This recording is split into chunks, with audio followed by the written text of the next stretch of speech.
Olá, empreendedores e entusiastas do progresso. Obrigada por acompanhar a gente em mais um episódio do podcast Negócio de Sucesso.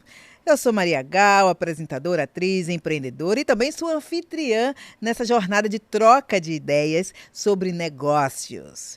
Hoje, com dois convidados escolhidos especialmente para enriquecer um dos 8 episódios que viveremos juntos. Gestão de negócios, tecnologia, empreendedorismo feminino, educação financeira, empreendedorismo social, marketing digital, meio ambiente e networking. Esse é um dos episódios que eu estava também ansiosa para trazer aqui para vocês, junto com a GetNet. E o tema de hoje é empreendedorismo e educação financeira. E com certeza essa troca de ideias vai trazer aí insights que vão mudar o seu jogo nos negócios. Então, antes de apresentar para vocês os nossos convidados do dia, já deixa aqui, o seu comentário, compartilhe com a sua rede a nossa hashtag Negócio de Sucesso e para garantir que você não perca mais nenhum episódio, se inscreva agora mesmo, gente. Nós queremos saber o que vocês estão achando. Quais são as expectativas e quais foram os aprendizados que tiveram com os temas que a gente já trouxe por aqui, tá? E para falar sobre o tema de hoje, nós selecionamos à risca nossos convidados. Mas eu vou pedir para eles mesmos se apresentarem. Por favor, primeiro, Luciana. Tudo bem, Gal? É uma honra estar aqui para falar desse tema que tanto me empolga. Sou empreendedora, sou mulher e trabalho fortemente com a educação financeira, porque não há como falar de finanças, de produtos financeiros, de investimentos, sem falar que o empreendedor, o empresário, ele esteja educado financeiramente.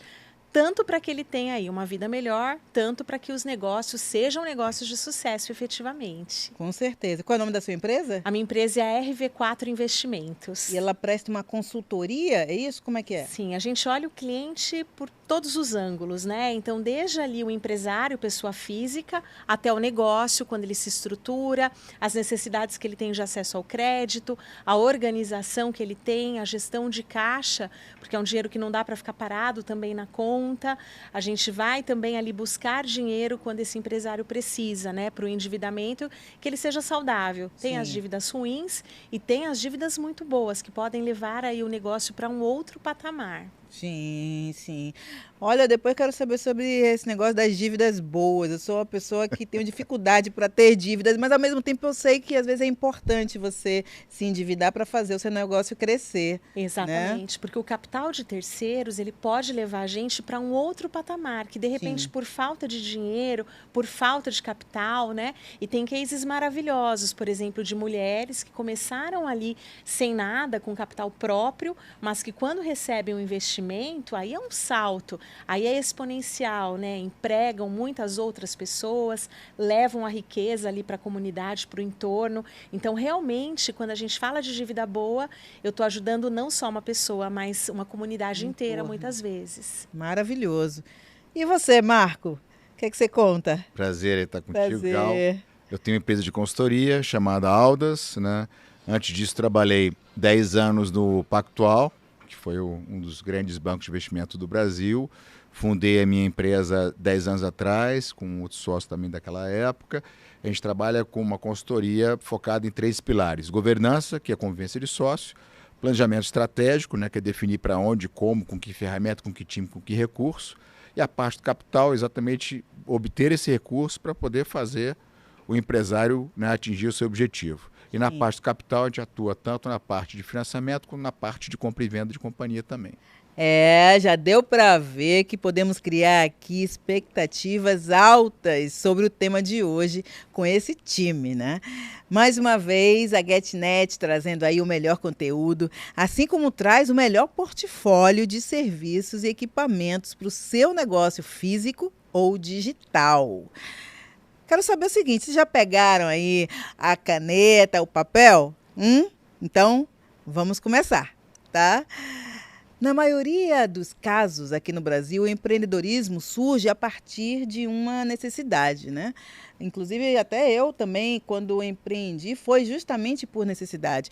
Eu queria entender o que é preciso aprender sobre finanças desde o início, mesmo nessas situações em que os recursos ainda são poucos.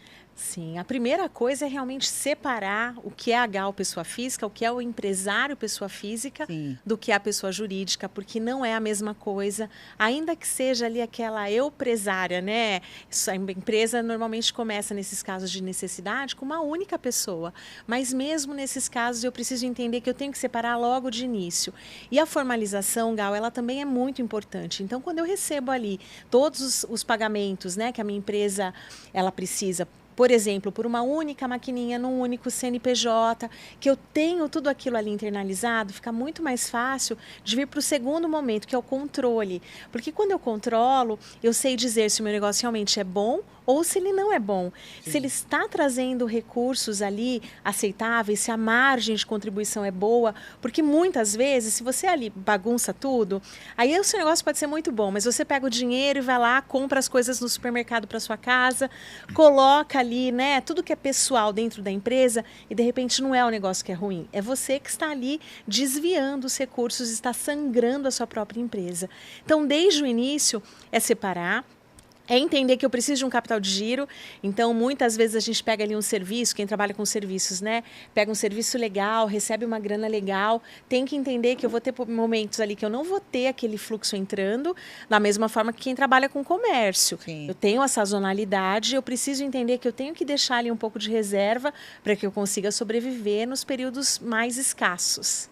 Até o cartão de crédito é importante que tenha um cartão da empresa e o pessoal ou pode misturar? Não, é fundamental que seja separado, né? E ali na sua carteira você vai precisar entender, puxa, hoje eu vim para uma viagem de trabalho, eu vou usar o meu cartão corporativo, porque isso faz parte ali do negócio. Agora, quando eu vou para a minha atividade de lazer, eu vou sair com a minha família para ir ao cinema, eu vou comprar pipoca com o meu cartão pessoal. Sim. Então, eu tenho que ter isso muito claro e separado, porque senão, né, quando eu olhar lá a fatura e o endividamento da empresa também, eu vou lá olhar um valor de gasto no cartão e eu vou entender que a sua empresa está se endividando e de repente não está. Você não tem nada tomado e isso pode comprometer ali o acesso a capital. Entendi. E para você, Marco? Eu tenho uma palavra de consolo para os bagunceiros pequenos. Eles estão juntos com os bagunceiros gigantes. A gente vê esse erro clássico, ele não depende do tamanho do empresário. Então, ele tem a ver um pouco com a governança que ele aplica ao seu negócio, né? O que é a governança? São as boas práticas, até onde vai o empresário, onde começa a pessoa física, né? E o que ela comentou muito interessante é, eu tenho que entender o meu capital de giro, eu tenho que entender que mesmo num mês bom, pode ser que eu não tenha uma recorrência daquele lucro. Então, é importante o cara ter um orçamento, entender o que é a previsão dele para o ano. Bom, eu vou ter tanto de receita, eu preciso de tanto de giro, eu acho que vai dar tanto de lucro. Então, não antecipa o lucro. Vive o seu dia a dia e de tempos em tempos você pode estar dando uma olhada, uma fotografia, dizendo, olha, agora eu posso retirar tanto disso para o meu benefício pessoal e para a minha formação patrimonial. Sim. Quando você começa a conviver com essa promiscuidade, entre aspas, você não consegue entender se a companhia está sangrando pelo giro, sangrando porque está crescendo, sangrando porque você tomou dinheiro demais no mercado, não pagou a dívida, ou porque você está formando um patrimônio pessoal sem ter a proporção com o resultado do lucro daquela companhia. Então, eu acho que ter um orçamento, uma disciplina de entender, olha, a companhia vai dar tanto, eu vou tirar tanto por mês no máximo, e aí de tempos em tempos eu faço uma checagem do tipo, olha, agora eu posso retirar mais? Ela deu o lucro que eu imaginava. Sim. Posso tirar. Olha, não deu, vou ter que injetar. Vou tomar um dinheiro em banco, tem que devolver. Então, acho que criar uma disciplina de planejamento e orçamento e, a partir dele, entender o quanto você vai ter de retirada de verdade é fundamental. A turma raramente faz isso, então tem que criar um conceito, uma disciplina para ter isso anualmente, bianualmente. E aí sim você vai, a cada semestre ou anualmente, entendendo a sua possibilidade de fato, retirar aquele dividendo, aquele lucro e aí formar patrimônio. E é por isso que também é importante que o empresário defina um prolabore, que ele defina qual vai ser a retirada mensal para levar o leite das crianças e não ficar desesperado em sangrar dessa forma, né? Então, quando eu coloco um prolabore e eu olho aquilo ali e retiro aquilo que é para minha sobrevivência, né, e deixo para distribuir os resultados quando eles efetivamente acontecerem, eu consigo criar ali uma empresa mais sustentável que tenha ali uma vida longa. E um ponto assim muito importante é que a gente usa um termo super bonito, né, que é o budget, o orçamento. Mas efetivamente você colocar no papel, puxa, quanto que eu vendo todos os meses? Qual que é a minha média de vendas? Quanto que eu preciso de recursos para comprar ali o meu estoque, né? E quanto tempo leva ali para o meu cliente me pagar? Então isso é o básico, porque assim você consegue olhar o futuro e se planejar a partir dali. Sim. Dentro desse contexto, o Prolabore é bom, quer dizer, bom não, né? Porque eu entendo que é de empresa para empresa, mas é aconselhável que seja até quanto % da receita? Sim, o Prolabore, no fundo, assim, tem muito a ver com quanto você pagaria lá na sua empresa, quanto você pagaria para uma GAL se você estivesse empregando, qual que é o valor de mercado que essa GAL cobraria. Quando a gente começa uma empresa, né, a gente que veio de mercado financeiro, de banco, começa a empreender, é óbvio que não dá, e talvez assim também, né, quando você sai ali de uma baita marca te contratando e você monta a sua companhia, num primeiro momento é difícil você conseguir manter a mesma retirada. Sim. Mas é importante que a gente saiba isso, até para que a gente possa comparar. Vale mais a pena eu trabalhar para a minha empresa ou trabalhar para o mercado me traz ali muito mais ganhos. E quando a gente fala do Prolabore, é em cima dele que a gente paga o INSS do empreendedor. E muitos, né, existem aquelas famosas frases, isso não será suficiente, tudo mais, mas muitos empresários têm o INSS como única fonte ali de seguro. E ele vai ter a aposentadoria dele baseado ali naquele que ele coloca. Então não adianta, vou tirar um salário mínimo, 2 salários mínimos, isso é totalmente incompatível, né, a sua função com aquilo ali que você está efetivamente exercendo. Sim, com certeza. Agora, Marco, de acordo com a sua experiência nos mais diversos tipos e tamanhos de negócios, quais são os principais desafios financeiros que os empreendedores enfrentam? Como é que é? Então, eu acho que puxando o gancho dela, o desafio ele é interessantemente, curiosamente igual, independentemente do tamanho. É muito comum você ver gente que fatura 1 milhão, 50 milhões, 300 milhões por ano, sem saber o seu capital de giro. É mesmo? Sem saber calcular o seu capital de giro. E aí, só pegando o gancho dela, quando você olha o seu Prolabore, ele deveria ter um chapéu diferente assim, ó. Eu, como dono, se eu fosse contratar a mim mesmo como executivo, quanto que eu me pago? Então, eu tenho que toda hora estar botando o chapéu de dono, chapéu de executivo. Chapéu de dono, chapéu de executivo. Quando o cara começa a misturar, ele ou ela, que ele está fazendo as duas coisas ao mesmo tempo, ele vai lá e sangra a companhia. Então, ele compra um carro, ele compra uma casa, né? Toma um dinheiro a mais. Então, a questão é, qual é o teu orçamento? No meu orçamento é isso que eu estou imaginando. Eu faço uma checagem trimestral se meu orçamento está acontecendo. Eu estou vendendo a receita que eu estava vendendo na margem que eu queria, o capital de giro é aquele mesmo, o meu cliente está me pagando ou eu tomei uma inadimplência, né? Esse semestre foi sensacional. E o próximo vai ser igual? Então tem que ter primeiro uma análise do que você espera, saber medir, controlar. Quanto você vai se pagar? Eu vou me pagar como executivo. A cada 3 meses, 6 meses, 1 ano, eu me pago como sócio. Eu tenho que conviver com essas duas coisas. Sim. Aí você tem uma outra discussão que é formação de margem. Formação de margem, estoque... O que é formação de margem? Como que eu vou comprar esse copo aqui, comprei ele por R$2. Eu consigo vender por R$5?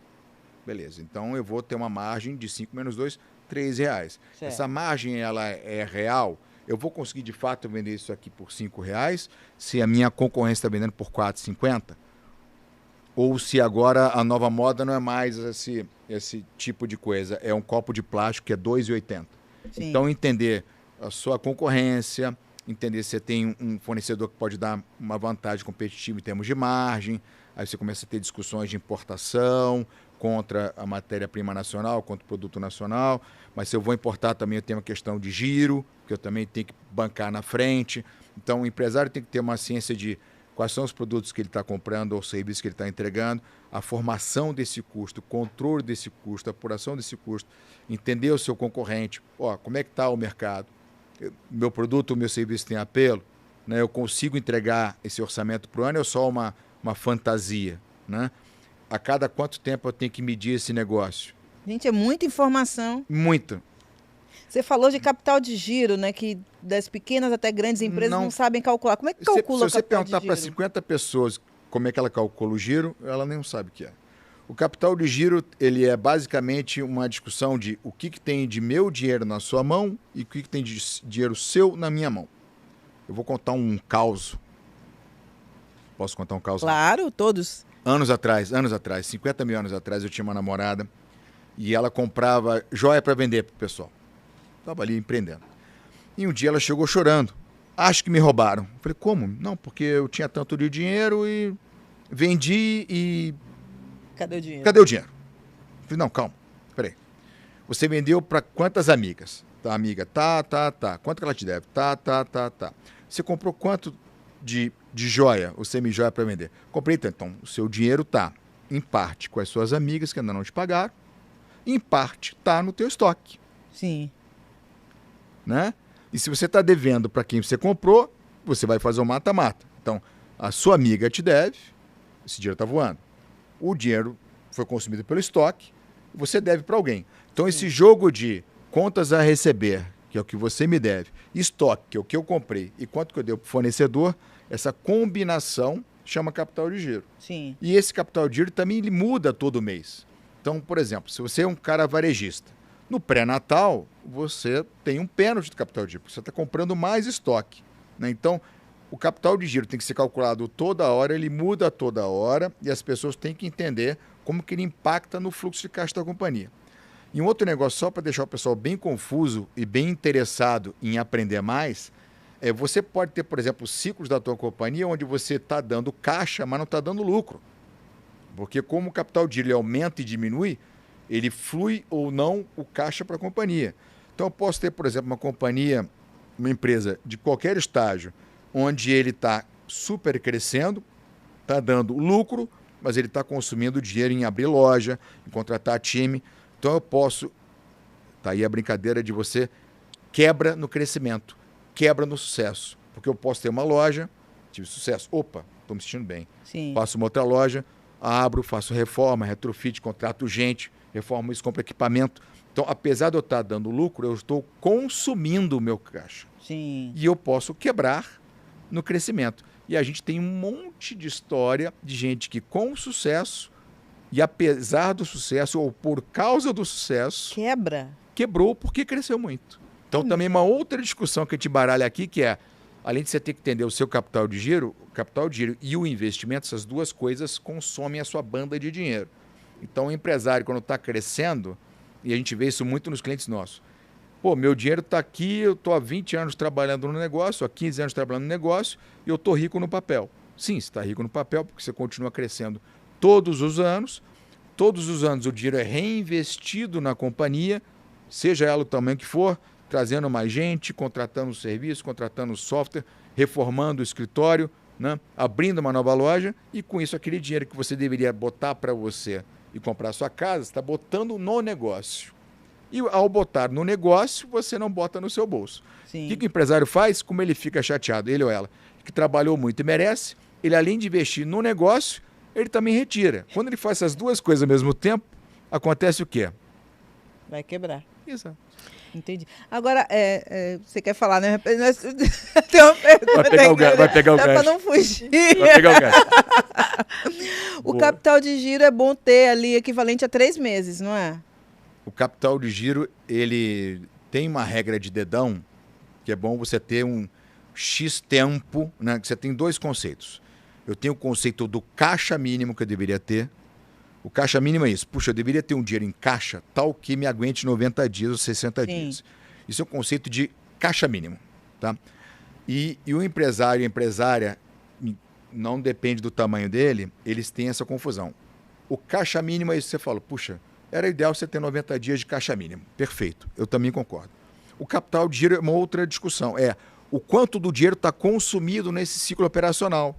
que é o contas a receber, que é o meu dinheiro que está na rua. As pessoas me devem, ele me deve, ela me deve.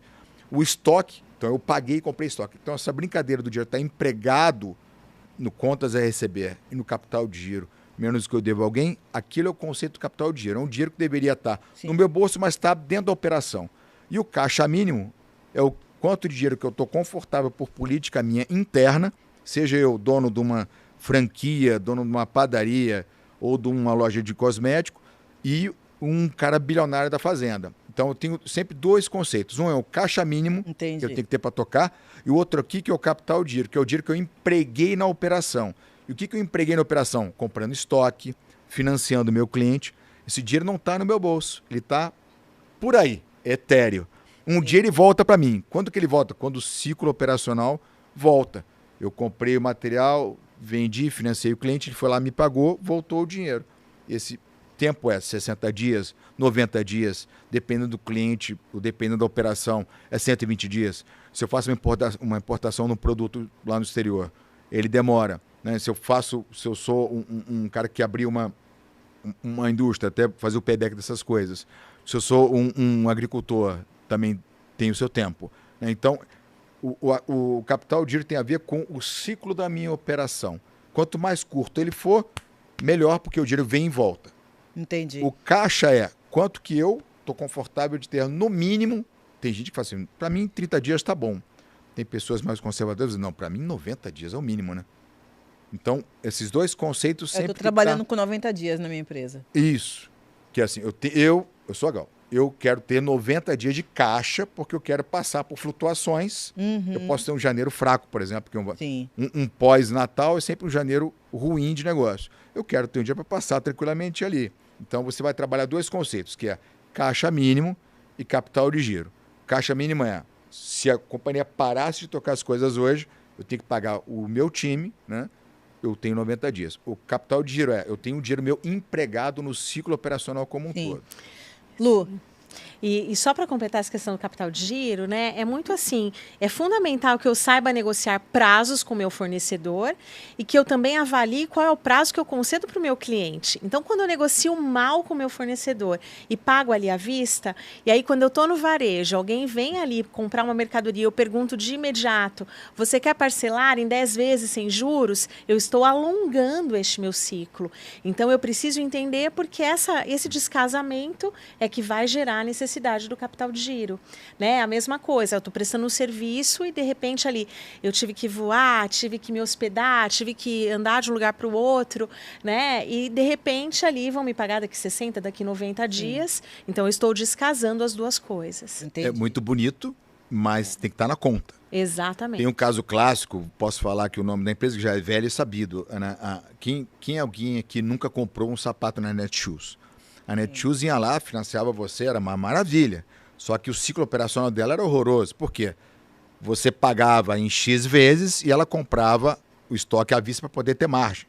Então, ela tinha que ter grana para ser consumida nesse capital de giro. Sim. Então, quando você está financiando o seu cliente, é muito bom, mas você tem que entender qual é a consequência desse financiamento, que é o que ela está comentando. E neste momento de juros altos, significa que você vai pagar caro pelo dinheiro.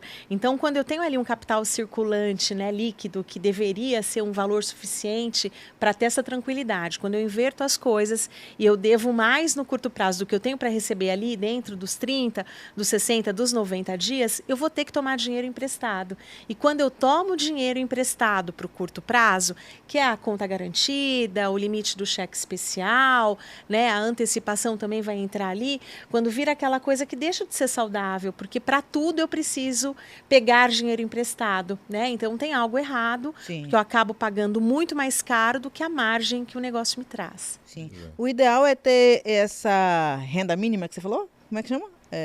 Caixa mínimo investido, por exemplo, né? Sim, mas o seu caixa mínimo investido ele vai te dar uma Selic, que é 12%, 13%. Sim. Uma conta garantida, um desconto qualquer, ele vai te cobrar 2 vezes isso. Então, o ideal é que você, quando venha financiar o seu cliente, né, você possa botar os juros que você está tomando no mercado para poder a conta funcionar. É um exemplo matemático simples. Se eu estou tomando o dinheiro no banco ou numa operação qualquer, a Selic mais 5%, eu tenho que parcelar para o meu cliente cobrando um Selic mais 6%, mais 8%, para que eu receba o dinheiro dele e pague o dinheiro que eu tomei no banco para financiá-lo. Sim. Então, essa discussão ela é importante, porque senão a matemática não fecha. Sim. A conta não fecha. Mas quando a gente fala de caixa líquido ou de reserva de emergência ou de oportunidade na pessoa física, isso sempre tem que estar investido num ativo líquido, em algo que não seja ali muito volátil. Sim. E que eu consiga ali ter segurança que aquele recurso eu não vou perder. Então, nem na pessoa física, nem na jurídica, neste momento de Selic elevada, eu não posso deixá-lo na conta sem que ele esteja investido, rentabilizando. Uma renda eu estou fixa, perdendo dinheiro. fundo. Renda fixa, Tesouro Selic, né, um CDB de liquidez ou num fundo DI. Aí tem vários fundos bons que não têm taxa de administração, seguros e que me trazem aí pelo menos, né, 12,25% aí ao ano. Sim. Então é um dinheiro relevante que não dá para deixar na mesa. Sim. E investir em dólar, por exemplo, em renda fixa dos Estados Unidos, tesouro, vale a pena também? Quando eu tenho aqui, né, eu já estou ali com o meu negócio estabilizado, na pessoa física eu estou estabilizada, já tenho uma diversificação de carteira, eu quero aproveitar esse momento de dólar baixo, diversificação de portfólio, eu penso que sim, vale muito a pena. Agora, quando eu falo da empresa, se eu tenho uma ponta em dólar, puxa, eu tenho recebimentos em dólar, eu não recebo só em reais, eu faço serviço fora, faz muito sentido. Agora, quando é uma empresa que ela deve em reais, né, ela recebe em reais, qual que é o motivo dessa diversificação? Porque eu corro um risco de pegar o caixa da empresa e vou investir em dólares. Isso serve também para ações, para bitcoins, para, por exemplo, falar de fundos imobiliários, e aí eu preciso do caixa líquido, eu preciso ativá-lo, preciso usá-lo, e eu posso ter ali uma grande perda pela volatilidade de mercado. Sim. Sim. Agora, na visão de vocês, como que uma boa educação financeira pode ajudar a enfrentar esses desafios? Marco. Eu acho que é absolutamente fundamental, né? A gente lá na Aldas, a gente faz alguns produtos focados para o pequeno e médio empresário, que é o Aldas League On Demand, que são cursos aí para trabalhar uma informação, uma capa mínima do negócio. Sim. E aí essa capa mínima de entender o negócio na Aldas, ele compreende o planejamento estratégico. O planejamento estratégico ele deriva para uma discussão de orçamento e o orçamento deriva para uma discussão de gestão de caixa. Então, eu acho que o empresário entendendo o que é um planejamento, que deságua num orçamento, que deságua num fluxo de caixa, ele vai entender exatamente o que ele tem na mão. Na parte do empresário específico para a parte financeira, conceitos básicos, por exemplo, de DRE, que é demonstrativo de resultado, entender o balanço. Muitas vezes o empresário ou empresária, ele tipicamente brasileiro, ele tem uma pegada comercial. 95% do empresário brasileiro, ele tem uma pegada comercial. É alguém com tino, com garra, com vontade, são heróis e heroínas. Sim. Né? E eles relegam a parte do financeiro para um contador que ele paga um salário mínimo e fala com o contador a cada 6 meses. É o clássico do empresariado. Então, tem uma parte importante, tão boa quanto, tão importante quanto a parte comercial, que fez esse empresária chegar até lá, tipicamente o tino comercial, fez a Gal chegar até lá. Né? Não foi a Gal contadora, foi a Gal. Que vai lá vender, que vai vendedora, lá... guerreira, foi lá. Essa... Isso. Né? Tomou não, tomou sim. Sim. Tem uma certa hora, por exemplo, entendi, eu já cheguei num certo nível, eu preciso me educar financeiramente. Porque é esse tipo de gargalo que vai impedir a Gal, o empresário, a empresária, né, e outras pessoas que têm um tino forte comercialmente, mas essa parte financeira vai limitar ela para o próximo estágio. Porque ela não sabendo isso, ela não está entendendo a consequência do caixa e do sangramento de caixa na expansão. Mas ela pode também colocar uma pessoa do financeiro para isso, né? Porque eu sou da área criativa. Exato. Eu converso com a minha do financeiro que ela faz esse DRE aí, eu vejo, gente do céu. O que é isso? Tá me xingando. Ela que tem que fazer essa conta, porque eu não sei. Eu vou te contar uma história rápida, maravilhosa, de uma mulher genial, cliente minha. Ela toca uma empresa de engenharia. Ela é advogada. Então, eu acho que a sabedoria dela e a inteligência dela, ela está entendendo onde ela é ruim. Sim. E, sobretudo, assim, eu sou ruim nisso. O que ela faz? Espera aí. Eu vou pegar Bota um você... especialista ali naquela área. Isso. Aí você vai ter que trabalhar o quê? Bom, aí eu tenho que ter um orçamento para caber essa pessoa que vai me ajudar. Sim. E essa pessoa que vai me ajudar, ela tem que ser relativamente barata. Ou seja, eu estou te pagando para você me ajudar e você me ajudando, o meu salário que eu te paguei está valendo a pena. Sim. Está valendo a pena, porque tem 2 tipos de sangramento. O que eu estou vendo, né? Pagar o salário da pessoa sangra meu bolso, porque diminui o dividendo no final do ano. Sim. Mas não pagar uma pessoa com competência, eu estou sangrando uma coisa que eu não estou enxergando. Porque ela poderia estar contribuindo em áreas que eu não tenho, e ao não contribuir, eu deixo de ganhar. Como é mais difícil entender o que eu não vejo do que eu vejo, o que eu faço como empresário? Não contrato. Então, você tem o time fraco, também te sangra. Sim. Só que você não vê. Você pagar, você sangrou, você sentiu. Mas você não tem uma competência do seu lado, você muitas vezes não percebe essa falta. Você vai perceber ao longo do tempo. Então, você falou uma coisa muito interessante, né? Eu sou H. Bom, eu não quero perder tempo com isso, porque eu quero focar em outras coisas. Então, eu vou ter competências complementares dentro da minha organização para a gente atuar como um todo. Então, eu vou ter uma boa contadora, um bom time financeiro e administrativo. Eu vou continuar tocando a companhia como presidente, né? Você, sim. Mas eu tenho que ter um time mínimo, né, que entenda minimamente das questões da companhia. E o que são um time mínimo? É uma pessoa que entenda minimamente de planejamento, que entenda minimamente de orçamento, que entenda minimamente de comercial, de venda, de funil. Então, você tem que ter um grupo de pessoas que, junto com o financeiro, não vão dar gargalo. Qualquer uma dessas peças faltantes, né, além da financeira, vai dar um gargalo de negócio. Como um todo. Você concorda, Lu? Falando especificamente da educação financeira para o empresário e agora para a empresária, empreendedorismo feminino, veio à tona agora vários casos, né, de empresárias do ramo artístico que delegaram integralmente para o marido, e é muito comum ainda no Brasil, infelizmente, essa delegação integral para o companheiro, né, e delegação também dos negócios. Sim. Então chegou no momento que elas não tinham a menor noção de quais eram os contratos, como eles eram negociados, quanto tinha de patrimônio e o pior, sabe, Gaudi, qual era o endividamento que elas estavam ali assinando e sendo responsabilizadas por eles. E acaba sofrendo esse abuso patrimonial também. Exatamente. Então, na minha visão, como empresária, como educadora financeira, o mínimo você precisa conhecer. Você precisa ali, você entender se o meu negócio está dando resultado ou se ele não está. Você precisa entender de investimentos de uma forma básica. Reuniões, sei lá, semanais, quinzenais, mensais, exatamente. E ter os grandes números em mãos, né? Eu trabalho no mercado financeiro há 27 anos, estou completando no ano que vem 28º ano. E assim, muitas vezes a gente vai visitar um cliente que está pedindo recursos e quando você fala com o dono do negócio, aí negócios pequenos, médios e muito grandes, e você pergunta assim, qual que é aqui a sua receita operacional bruta? Ah, eu vou ver com o meu contador. Qual que é a sua margem de lucro? Ah, eu vou ver com o meu contador. Qual que é o seu endividamento? Cara, eu vou ver com o meu contador. Então, você não está dominando o seu negócio. Então, eu penso que é muito importante, assim, se aventurou, teve êxito, né? Dedica um pouquinho de tempo para entender isso.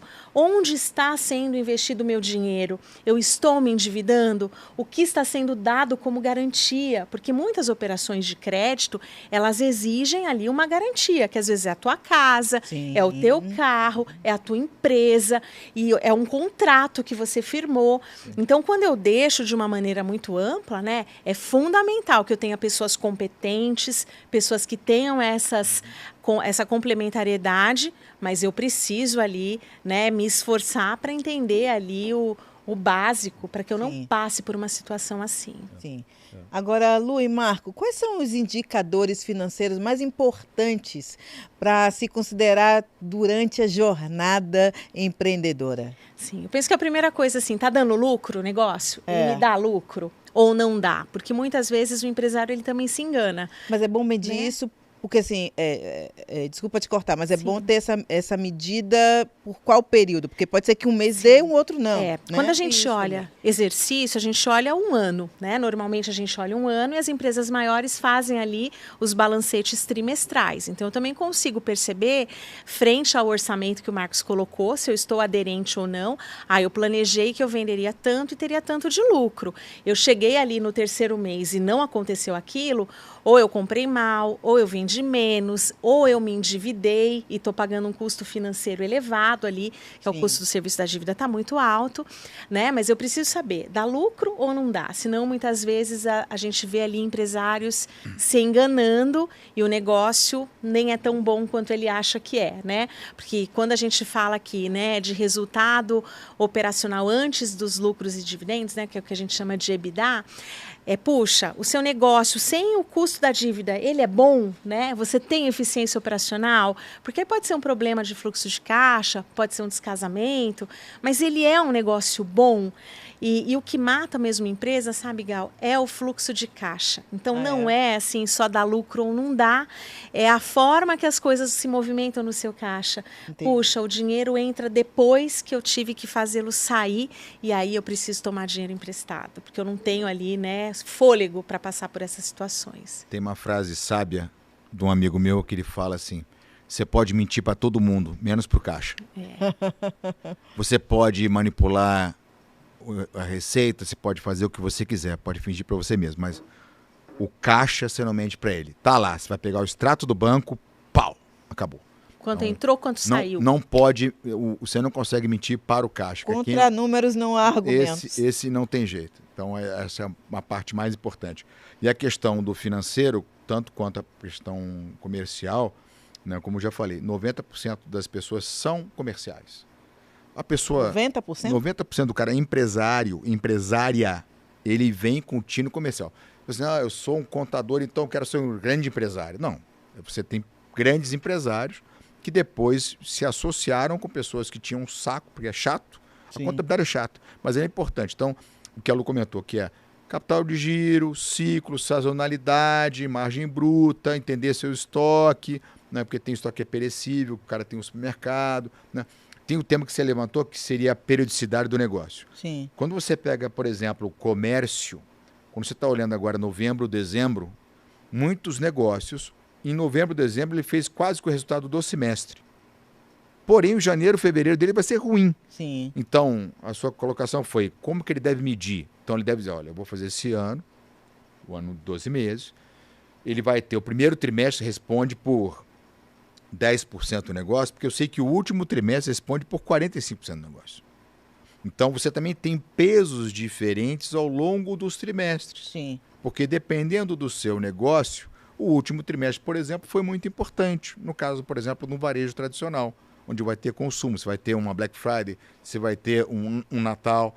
Então, quando o empresária for fazer o ano dela, também não é homogêneo. Não é vender a mesma coisa dividido por 12.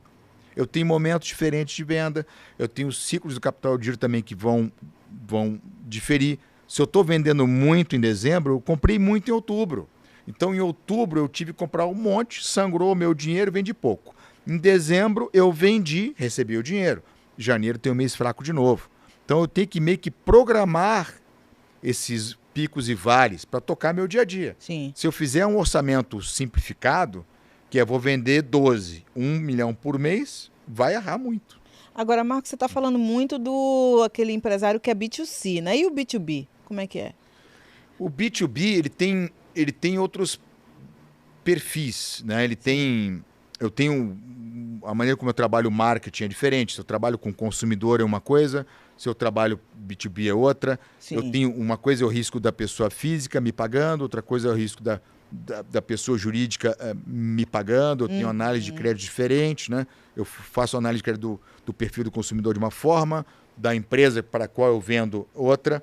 Quando eu faço B2B também eu tenho ciclos de venda mais longos. Se eu faço um B2B, dependendo da conta que eu quero pegar para mim, eu como empresário, se é uma conta importante, muitas vezes eu demoro, porque eu tenho que fazer relacionamento e testar aquele negócio. Não é uma venda de um produto que é mais fácil fazer uma propaganda ou um desconto. Sim. Então você tem ciclos diferentes para você poder pegar um cliente novo.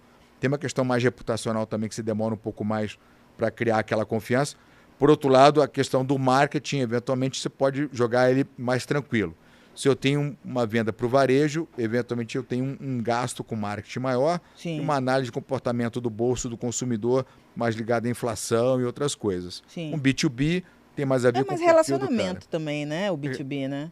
E demora um pouco mais, né? Porque você tem que ir criando aquele relacionamento. Às vezes aquela conta que você quer pegar já está muito bem atendida por uma outra concorrente. Então, você vai definir as novas contas, cuidar bem das suas velhas contas, né? Eu sou uma pessoa B2B. Então, eu vou ter as contas que eu tenho que tentar não perder. Sim. Mas alguém Geralmente aí tem um parâmetro de quantas contas grandes é importante ter no B2B? É bom você não ficar concentrada. Não porque ficar quando em um você só. está lá refém, você vira, né, escravo daquela conta. Sim. Então, uma conta grande, saudável, ela não deveria ter mais do que 10, 15% da sua venda total do ano. Você não deveria ter, porque ela já é grande. Sim.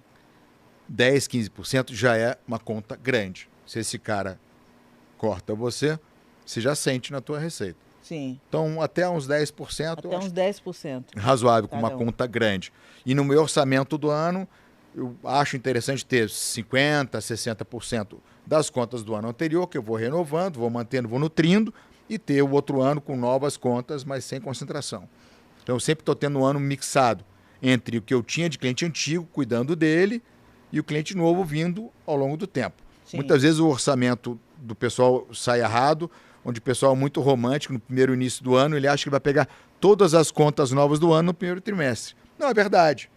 Então, você vai pegar várias contas ao longo do período. Então, o cliente não vem contribuindo 12 meses de faturamento. Sim. Eu tenho um grupo que entra no primeiro trimestre, eu tenho um grupo que entra no segundo trimestre e assim por diante. Então, quando o empresário e a empresária for fazer o seu orçamento, ele tem que entender que tem uma cadência de entrada desses clientes. E ele deveria saber isso. Então, na minha operação, eu sei que eu ataco 10 clientes, eu consigo pegar 3 propostas e pegar 2 clientes de fato por trimestre. Beleza, então eu vou construir meu orçamento assim. Sim. E não assim, eu mereço. Não é eu mereço. No meu histórico eu tenho X clientes que eu converto ao longo do tempo.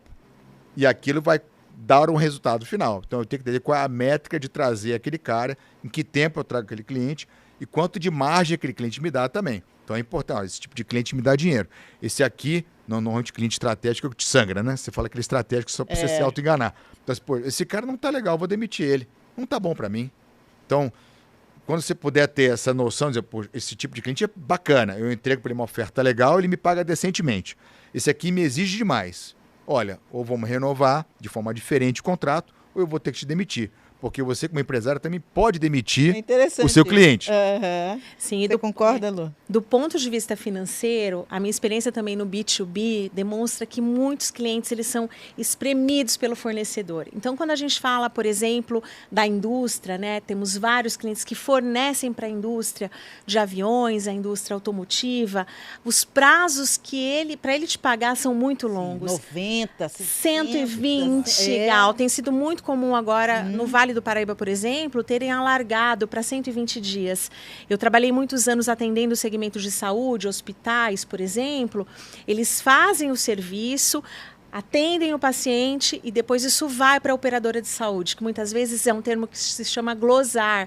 E aí ela fala que aquilo ali não está certo, pede uma correção, e aí vai para 90, para 120 dias. Então, também no B2B, essa negociação de prazos de pagamento, e eu tenho que incluir ali no meu preço o custo que eu posso ter por esse desencaixe, porque se eu vou fornecer, por exemplo, peças para uma indústria, eu vou ter que gastar bastante com mão de obra, com energia, com matéria-prima, né? E eu levo bastante tempo para eu receber aquilo ali. Então, é uma venda que eu não vou ter muito risco de crédito. São clientes bons que eu vou receber.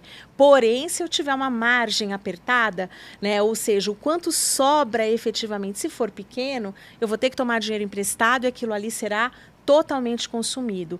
Por isso que quando você fala, né, dos clientes que são saudáveis, eu preciso realmente olhar quanto que esse esforço aqui está me exigindo, quanto que eu tenho que fazer aqui de energia, de gasto efetivamente, e quanto que ele me traz. Porque aí, no final das contas, depois de passados os 120 dias que você entregou, Sim. né? Então, assim, que você emitiu a nota fiscal, mas para você emitir a nota E você fiscal... já pagou, né, essa nota, Já fez né? tudo antes. Você tem que produzir aquela matéria-prima para Sim. entregar. Então, você está falando, às vezes, de 150, de 180 dias.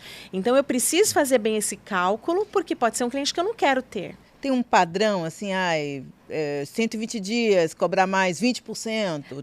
Tem alguma matemática? Sim, até o Marcos trouxe isso ali anteriormente, né? Eu preciso avaliar se eu tenho que usar o capital de terceiros ou eu tenho que consumir ali o meu caixa que eu estava reservando para outra coisa, quanto que isso vai me custar por mês? Vai me custar 2, vai me custar 3. Eu preciso colocar isso no meu custo. Tem que embutir. Sim. Senão, o serviço da dívida, ele vai me matar, porque eu não vou ter condições de arcar com aquilo ali. Sim. Né? Então, é importante que você saiba qual que é o custo do dinheiro para você, para sua empresa, e saiba colocar isso no seu preço.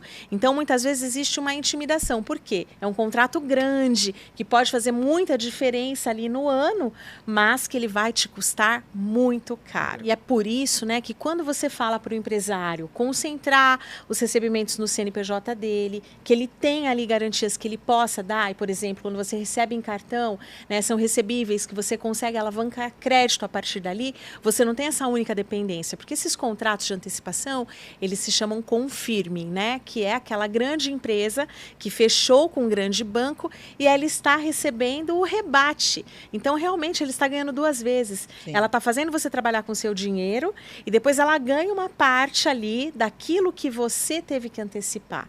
Então, a gente, muitas vezes, acaba ali, né? Desprezando clientes menores que Sim. podem te trazer uma margem maior, um ponto de equilíbrio melhor para algo que ali, no final do dia, pode consumir ali o seu caixa. E ele é muito menos exigente.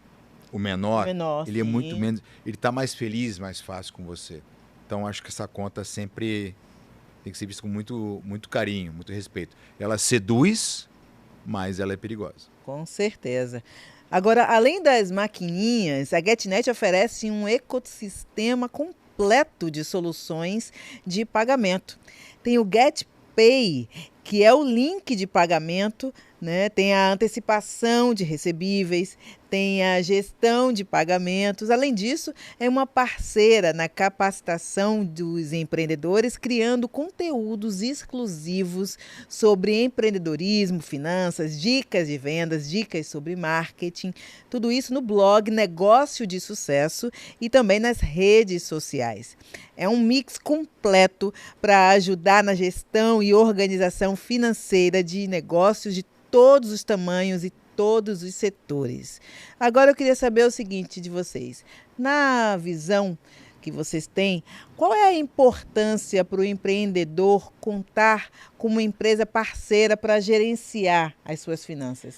Eu penso que é fundamental, porque quando você tem uma interlocução de confiança, quando você tem ali uma interlocução única de alguém que possa te orientar qual o melhor caminho, você se sente menos perdido e toma muito menos decisões incorretas ou contrata produtos indevidos, né? Quando a gente fala lá na RV4, a gente tem muito esse olhar, como eu posso te auxiliar de forma global, né? Como banker, a gente não sendo banker de um banco efetivamente lá, com aquele papel de gerente do banco, né, mas como um profissional do mercado, quais são as alternativas relevantes que você possui frente a uma decisão? Porque quando você acaba, né, às vezes por falta de conhecimento, eu falo com o Marco, eu vou falar com outro, e se eu não tenho educação financeira, se eu não entendo a diferença entre, por exemplo, um capital de giro, um financiamento de uma máquina, um equipamento, ou ali o uso, né, do rotativo, do cartão de crédito ou do cheque especial, eu posso pagar muito mais caro. E assim, né, Gal, quando a gente tem uma pessoa que conhece o nosso negócio, quando você efetivamente tem alguém que saiba qual que é o seu processo ali de produção, de prestação de serviço, quem são os seus fornecedores, quando conhece ali quais são as garantias que você pode dar, fica tudo muito mais fácil. E muitos empresários, nesse momento da interlocução, não querem contar, né? Não querem contar que tem as garantias, não querem contar que tem os contratos, não querem contar que tem, às vezes, bens na pessoa física, mas tudo isso pode levar ao crédito mais barato, mais acessível, mais alongado. E quando se conta para o que é que você vai usar o dinheiro, pode ser que seja necessário negociar uma carência. Sim. Puxa, eu vou ter que primeiro investir numa nova loja que só vai começar ali a gerar recurso daqui 6 meses. E isso tudo pode ser negociado. Então, uma interlocução única faz ali a grande diferença no final do que você vai ter de êxito ou não nessa interlocução. O que você acha, Marco? Eu concordo com ela. Eu acho que você abrir demais, você não cria relevância. Acho que tem um tema de relevância. O segundo ponto, na parte de custo de operação, essa parte de antecipação de agenda e maquininha, ela é indiscutivelmente mais barata. Então, você concentrar o teu relacionamento já é um modelo que tipicamente é mais barato. Sim. Então, se você canalizar essa agenda com um adquirente, um operador específico, você tem mais relação. Sim. Eu queria puxar só um tema que a Lu comentou lá atrás, para puxar com cuidado, que é o seguinte, aquela piadinha, é só um aval. Quando você é convidado a dar um aval, tudo que você está dando é sério. Então, não é só uma hipoteca da tua casa. Quando você dá um aval, ele pode chegar em cima do seu patrimônio. Então, sempre pense na hora de você dar as garantias, mesmo assinando um aval, né? Ainda ela fez um comentário interessante do casal, às vezes a mulher que domina, o homem que domina o assunto ali e tal, mas assim, o casal está assinando, ele está botando um patrimônio em garantia. Sim. Então, é importante tá dando ciência ao outro para não estar entrando alguém numa piscina escura sem saber exatamente a razão pela qual ela está entrando. E aí, voltando aqui ao tema da operação em si, essas operações específicas de agenda de cartão, elas são bastante incentivadas. Então, comparadas a contas garantidas e outras coisas, são muito mais baratas. E fáceis, né? É fácil, dá fluxo. Sim. É fácil de monitorar. Sim. E você falou uma coisa importante, né, Gal, da gestão de pagamentos. Também existe algo que é comportamental, que as pessoas não gostam de pagar contas, especialmente quando tem pouco saldo na conta. Sim. Então, elas vão protelando e, às vezes, assim, não pagam os impostos, atrasam o pagamento de fornecedores e tudo ali tem multa, tem encargos. Também, quando eu conheço bem a minha gestão de pagamentos, quando eu concentro ali as datas de pagamento de acordo com o meu fluxo de recebimento, quando eu tenho uma ferramenta para monitorar isso, facilita a minha vida, porque eu sei que eu recebi ali, você falou, né, da sua empresa, prestadora de serviços. Eu recebi aquele valor, tenho pouco gasto, não preciso comprar a matéria-prima, porém eu vou ter um imposto a ser pago. Tem pessoas que estarão lá no mês seguinte, né? Tem toda uma questão de necessidade de produtos para você poder entregar aquele serviço. Então, quando eu faço uma gestão eficiente também de pagamentos, eu já sei que eu vou ter que pagar naquela data e eu evito ali aqueles custos invisíveis. Multas, juros, mora, às vezes é negativado e dificulta ali o acesso ao crédito, é super moroso para retirar o protesto dos cartórios, né? Sim. Então, é legal, assim, também ter essa eficiência na gestão mesmo dos pagamentos. E no final, a gestão de caixa, né? De novo. Exatamente. Sim. É isso que eu ia perguntar. Qual é o papel da gestão financeira na sustentabilidade de um negócio e quais são as estratégias mais eficazes para aumentar os lucros? Como que o empreendedor pode fazer uma projeção financeira para manter o crescimento sempre saudável? Vocês podem deixar aí pelo menos 3 conselhos de melhoria na gestão financeira para que os empreendedores coloquem em prática agora mesmo, logo após o nosso episódio? Eu vou dar uma embaralhada na cabeça do empresário de propósito. Eu sou financeiro raiz, trabalho há 25 anos na área financeira. E eu vou te dizer uma coisa, o financeiro sem o planejamento, o financeiro é uma consequência do bom planejamento. Tá. Então não adianta você botar ali, eu quero vender ou ter o serviço de X milhões, dá tanto lucro. Entenda o seu negócio, né? O seu negócio, ele deságua no financeiro. Então, se eu sou um serviço, quantos clientes eu quero entrar? Qual é a minha oferta? Por que eu me diferencio? Qual é o custo associado à minha oferta? Qual é a velocidade de ganhar esse cliente? Isso tudo vai ser traduzido num DRE. mas quem manda é o negócio. O DRE é um resultado do negócio. Sim. Então, o cliente, ele ou ela, ele tem que entender o seu planejamento, o que eles fazem, como eles se posicionam, como eles se diferenciam, como eles crescem, com que ferramenta, com que time, em que tempo. E aí aquilo vai ser traduzido num resultado financeiro, numa DRE.